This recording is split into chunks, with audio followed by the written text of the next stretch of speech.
Voilà, bonjour mesdames et messieurs, moi c'est votre frère Claude Tita. Ça dépend à l'heure à laquelle vous me recevez, hein? Faudrait le signifier. Donc je dirais aussi bonsoir pour ceux qui me reçoivent, si c'est le soir, si c'est la journée, bonjour. Aujourd'hui nous allons parler sur le suivisme qui est un fait qui détruit beaucoup des gens et surtout dans le couple. Très souvent, vous savez que je parle beaucoup plus pour les couples parce que c'est le fondement de la société. Donc, nous avons un point en commun que nous allons développer, c'est le suivisme. Pourquoi le suivisme? Eh bien, parce qu'il y a beaucoup de gens qui se font happer, qui se font duper, qui se font entraîner, hein, qui s'embrouillent. Alors, vous allez convenir avec moi que lorsque vous avez quelque chose dans la tête, lorsque vous avez un projet, lorsque vous avez une idée à réaliser, lorsque vous avez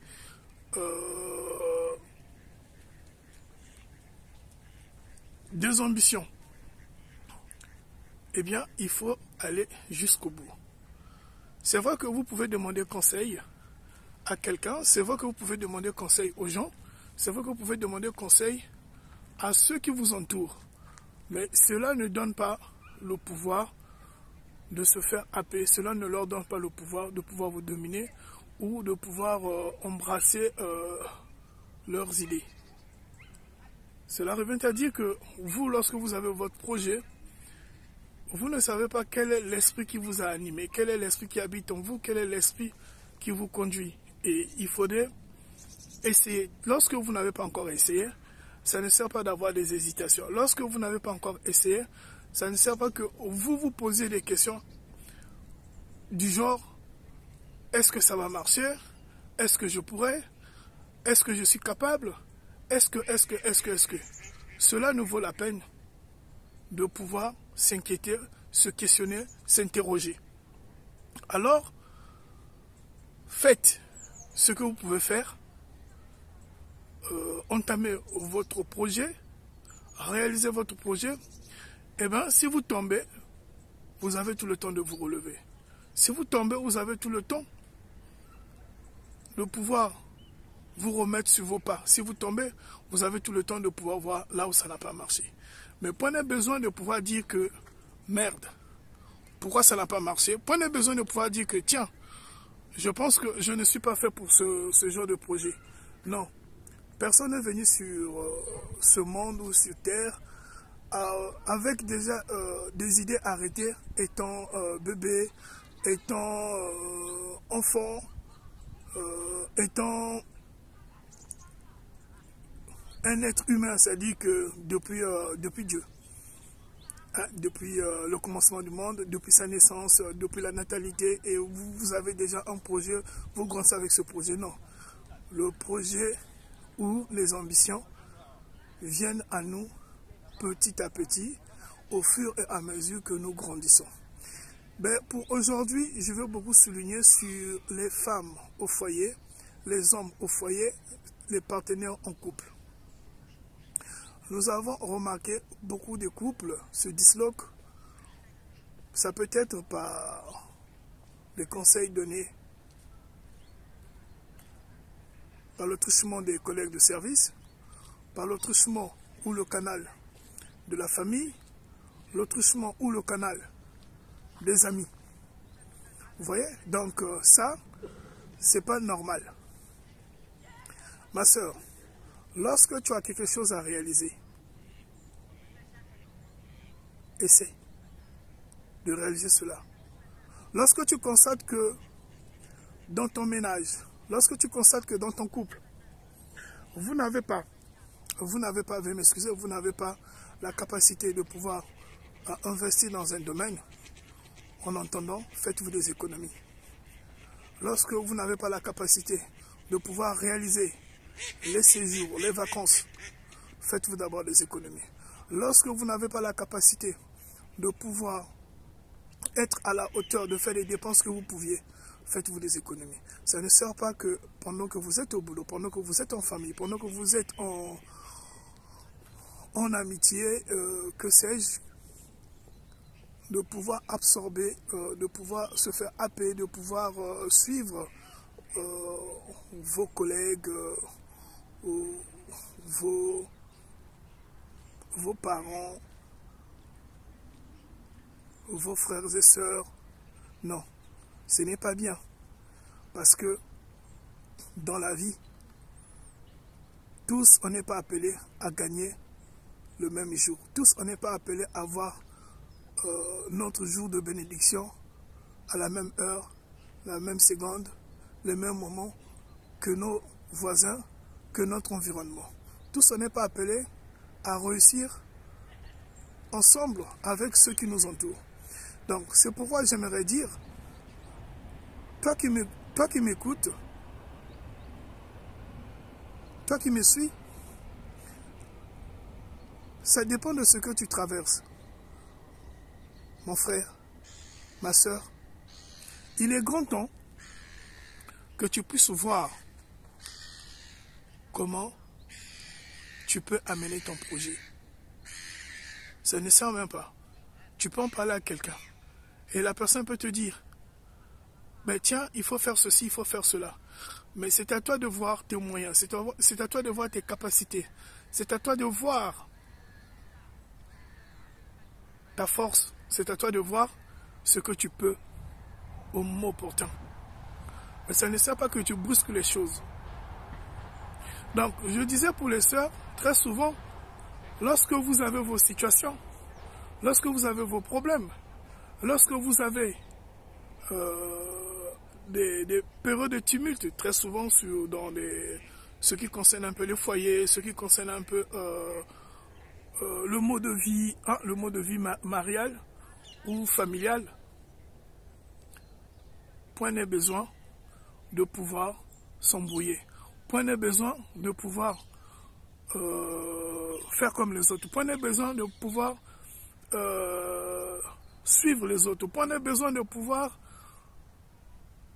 se faire happer. C'est-à-dire que se faire entraîner, se faire embrouiller, gober ce qu'on vous dit.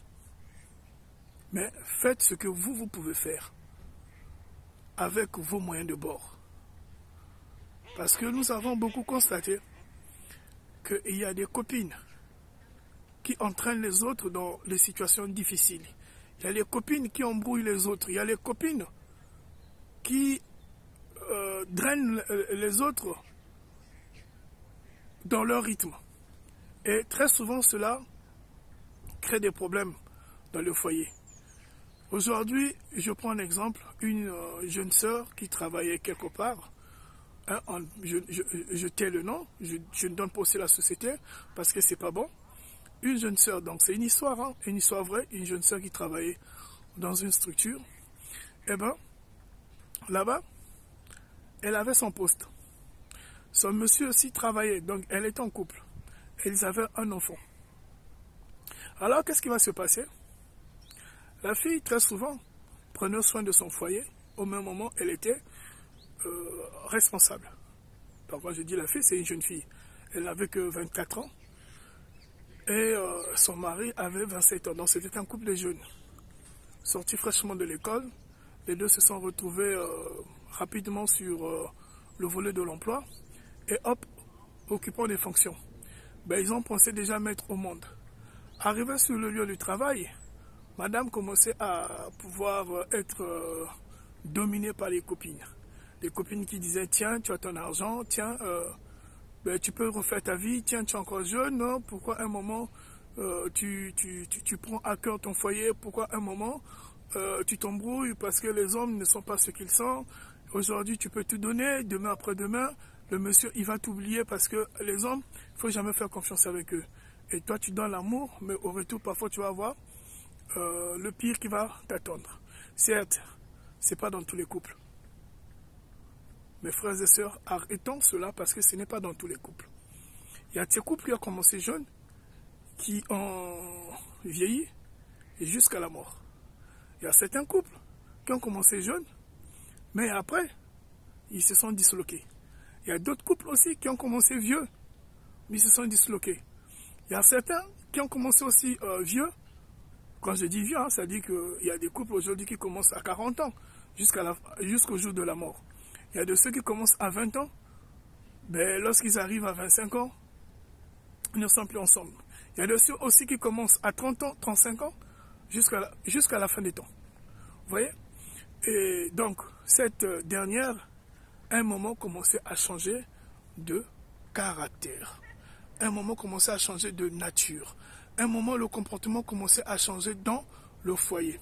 Celle qui était soumise, tendre, douce envers son amant, commençait à devenir rebelle, commençait à devenir impolie, commençait à devenir difficile, commençait à devenir insoumise. Alors, le monsieur ne comprenait rien. Le monsieur disait, mais tiens, ma jolie, mais qu'est-ce qui se passe? Toutefois, depuis un certain moment, on rentre en capacité, c'est-à-dire on rentre en dispute ensemble avec toi. Mais qu'est-ce qui se passe? Explique-moi un peu pourquoi depuis un certain moment, ça ne marche pas. Or, sa très chère épouse ou sa très chère tendre fiancée, de temps à autre, elle était remontée par les copines.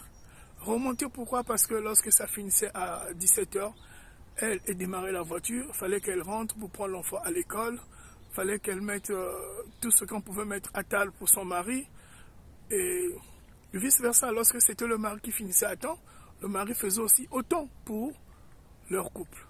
Malheureusement, les copines commençaient à dire à leurs collègues, non mais tu es en train de trop prendre du temps pour ton foyer, prends aussi du temps pour toi.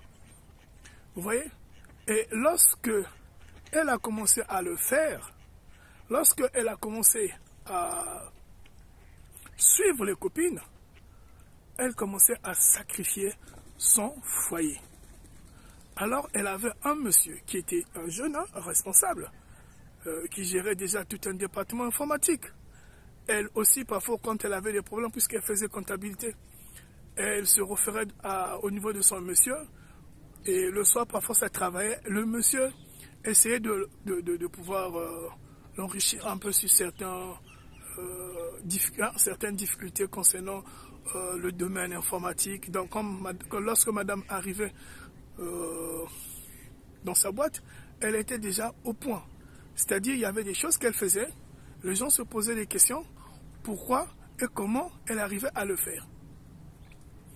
Et donc, les copines ont pensé qu'il fallait casser ce couple, parce que le monsieur donnait trop à la femme. Elle donnait trop dans le sens que c'était une femme qui était, c'était une jeune fille qui était aguerrie lorsqu'elle arrivait dans le lieu professionnel. C'est comme si elle avait déjà tout ce qu'il faut, tout ce qu'il fallait plutôt. C'est-à-dire, lorsque on va parler de mécanismes dans son domaine de service, elle avait toujours quelque chose à apporter, elle avait toujours quelque chose que le directeur pouvait accepter. Alors les copines ou les collègues qui travaillent avec elle ne jugeaient pas ça de bon cœur. Mais on ne pouvait pas l'informer. Et petit à petit, ces copines-là commençaient à s'intéresser à son couple, commençaient à détruire son couple de façon indirecte. Elle ne pouvait rien savoir. Donc, qu'est-ce qui va se passer? Veuillez m'excuser parce qu'il fait excessivement froid. Ce qui va se passer, mais l'indiscipline va régner, l'impolitesse va régner, l'insoumission va régner, et le jeune cadre responsable de sa société se disant, mais madame, là, je ne te comprends plus. Et c'était des sorties abusives qui commençaient vraiment à prendre de la place. C'était vraiment un comportement inacceptable. Je dis bien un comportement inacceptable, avec des abus excessif. Voyez-vous? Et parfois, c'était maintenant des soirées, on prenait l'enfant, on déposait à une copine sans l'autorisation du mari, parce qu'il y a des moments où le mari travaillait de nuit. Donc, parfois, quand il arrive le matin comme ça, il constate que l'enfant est fatigué, on dépose l'enfant à l'école, mais l'enfant est fatigué, on l'appelle, il y a un rapport qui tombe, il y a 2 rapports, il y a 3 rapports. Et parfois, quand c'est comme ça, bon, ça commençait à partir en clash avec madame, et jusqu'à ce que le monsieur a voulu savoir. Il s'est rendu compte que madame avait intégré un milieu qui n'était pas le leur. Un milieu qui n'était pas le leur, pourquoi? Parce que lorsque vous êtes en couple, lorsque vous êtes en amoureux, lorsque vous êtes dans les fiançailles, vous avez un milieu à vous qui colore votre amour. Vous avez un milieu à vous qui vous obéit. Vous avez un milieu à vous qui correspond à votre mode de vie. Vous avez un milieu à vous, mes frères et sœurs,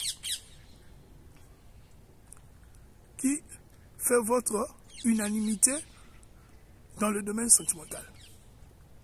Et lorsque vous sortez dans ce milieu, vous sortez de votre zone de confort sentimental. À ce moment-là, vous êtes exposé à tout ce qui est tentation, tout ce qui est tempête, tout ce qui est situation, tout ce qui est problème, mais aussi il faudrait préparer son mental à assumer les conséquences. Donc, chemin faisant, là où il régnait de la paix, là où il régnait de la joie, là où il régnait de l'ambiance, là où il régnait de la douceur, de la tendresse, de la compréhension, eh bien, commençaient à s'installer petit à petit des inquiétudes, commençaient à s'installer petit à petit des disputes, commençaient à s'installer petit à petit des suspicions.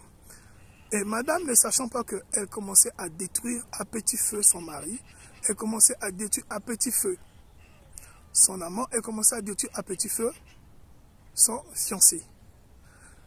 Donc, juste pour faire un petit briefing vite fait, mes frères, mes soeurs, toi qui me suis aujourd'hui, ça dépend. Toi, mon frère, si tu sais que ton milieu n'est pas propice pour toi, pour ton couple, essaie de faire la balance.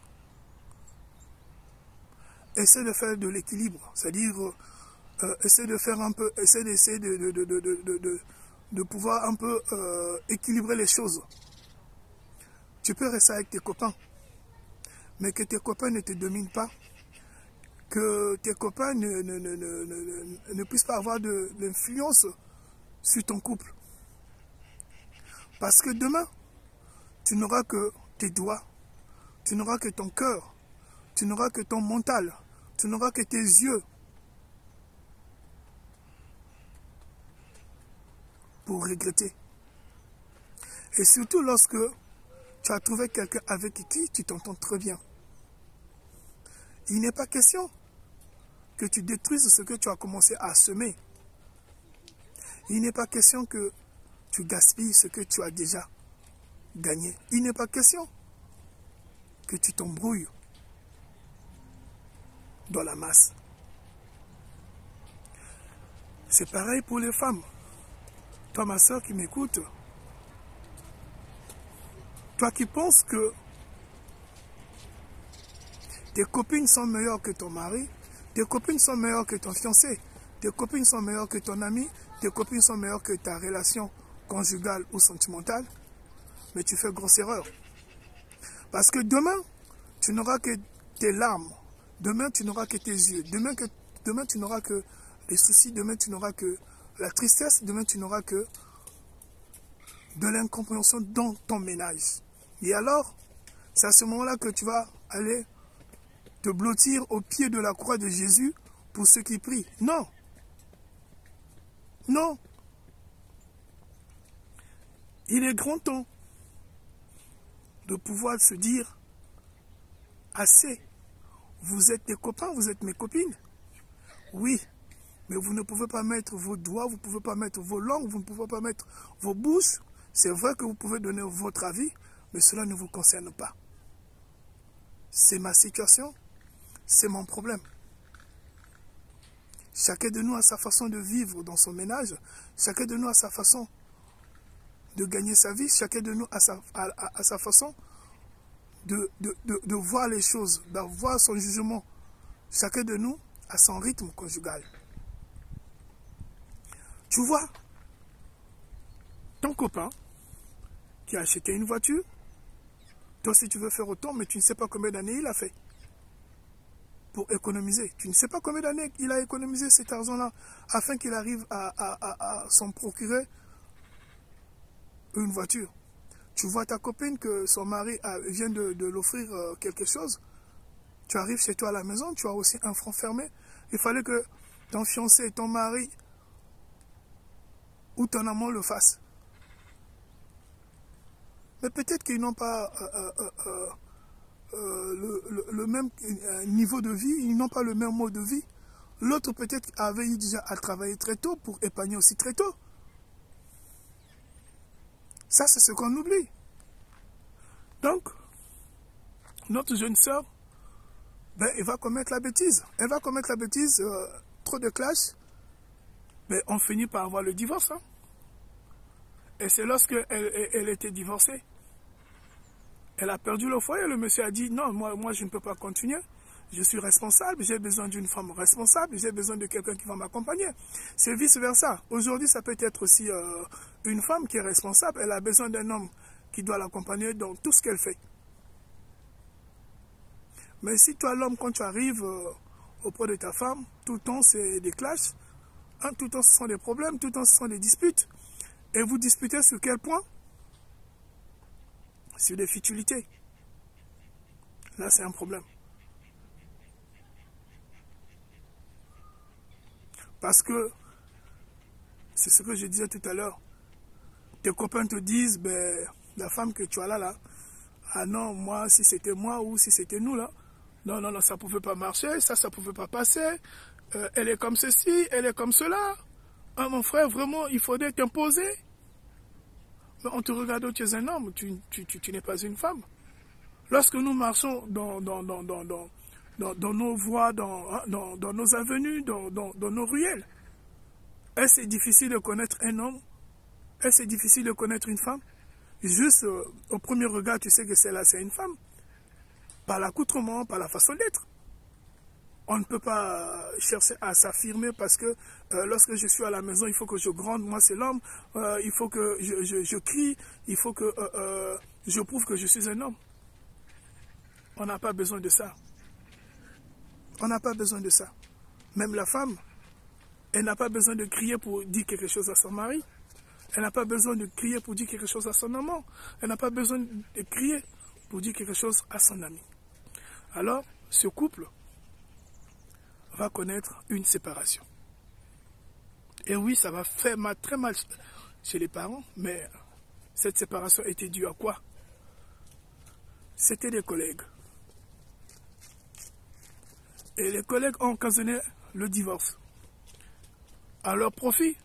Parce que lorsque la fille va revenir dans la société, ceux qui l'épaulaient ont fini par la rejeter.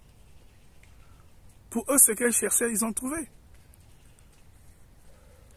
Fallait qu'elle ne soit pas compétitive dans la société. C'était ça l'objectif. Le fait de devenir moins compétitive dans la société, ben, ses collègues se sont frottés les mains. Ses collègues étaient contentes. Ça a réjouissé tout le monde.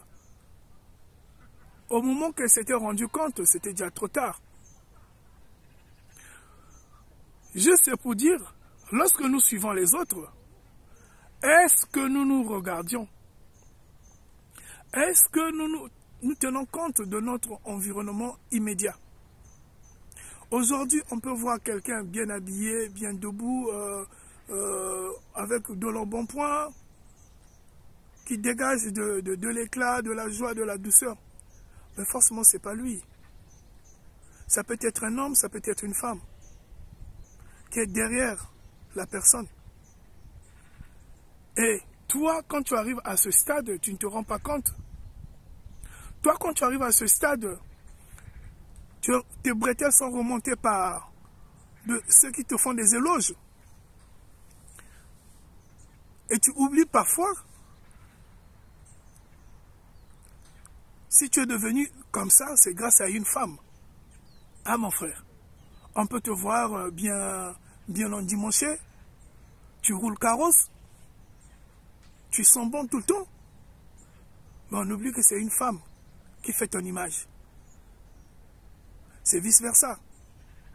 Il y a aussi de ces femmes, lorsque ces femmes-là, lorsque vous les voyez, elles dégagent de l'énergie. Sauf que vous ne vous rendez pas compte. Elles vampirisent, c'est-à-dire qu'elles se rechargent par leur amant, par leur mari, par leur fiancé. Et dehors, ce sont les appréciations. Et à ce stade-là, lorsque vous êtes à ce point où vous arrivez à ce stade, mes frères et sœurs, ou mon frère, toi qui me suis, ou ma sœur, toi qui m'écoutes, il faut faire très attention. Parce que ta bénédiction passe par quelqu'un d'autre. Alors, il faudrait éviter le suivisme. Plus que tu suis les autres, tu ne sais pas pourquoi. Ils sont en train de te conseiller. Tu ne sais pas pourquoi. Tu te dis que ce sont des bons conseils qu'on te prodigue. Mais parfois, ça va t'entraîner à la destruction. Ce sont ces conseils-là qui vont t'entraîner à la destruction. Ce sont ces conseils-là qui vont te détruire. Ce sont ces conseils-là qui vont te faire chuter. Ce sont ces conseils-là qui vont déséquilibrer ton foyer. Quand tu as commencé ton foyer, quand tu as commencé ta relation, il n'y avait personne. Même les membres de ta famille, il faudrait faire très attention. J'ai toujours dit, dans un couple, il n'y a que 2 personnes. La 3e personne qui arrive, c'est le diable. On n'a pas dit qu'on ne peut pas écouter les conseils. On écoute les conseils. Mais pour les pratiquer, il faut voir le pour et le contre. Alors, pour tous ceux qui sont dans le suivisme, sachez que le suivisme est un fait qui détruit et qui est en train de détruire beaucoup de relations, beaucoup de couples. Et qui met en difficulté vraiment l'ambiance de vie conjugale. Je dis l'ambiance de vie, c'est-à-dire qu'il y a plusieurs foyers qui sont en train de subir, il y a plusieurs foyers qui sont en train de payer. De payer l'idiotie du partenaire ou de leur partenaire. Parce qu'on a voulu épauler l'idée du collègue ou de la collègue. Et pour aujourd'hui, mesdames et messieurs, moi c'est votre ami et frère Claude Sita. Nous étions sur le thème le suivisme, source de multiples divorces. Le suivisme, source de multiples divorces. Donc, si vous pensez que le thème vous a intéressé, toutefois, vous pouvez toujours écrire, toutefois, vous pouvez toujours liker, toutefois, vous pouvez toujours suivre mes vidéos. Voilà. Donc vous écrivez, vous vérifiez sur YouTube le messager Claude Sita, et bien vous allez toujours et toujours me voir à l'honneur. Et pour aujourd'hui, moi je vous dis à nous revoir à bientôt. Évitez le suivisme et soyez vous-même. Ça c'est un conseil, soyez vous-même et faites attention à ceux qui vous disent des choses, que ce soit dans la famille, que ce soit dans la société, que ce soit dans votre milieu immédiat, dans votre entourage, qui critiquent pour critiquer, sans pourtant donner conseil. Et même quand ils donnent les conseils, c'est pour vous mettre en difficulté. Il faudrait éviter cela parce que il n'y a que vous seuls qui pouviez, vous pouviez apporter une pierre à l'édifice par rapport à vos idées, par rapport à votre engouement, par rapport à votre dévouement, par rapport à votre savoir-faire, par rapport à votre amour que vous portez envers votre partenaire. Prenez besoin de pouvoir être complexé, prenez besoin de pouvoir s'embrouiller, prenez besoin de pouvoir se faire happer. Et moi je vous dis à bientôt, on se quitte et merci.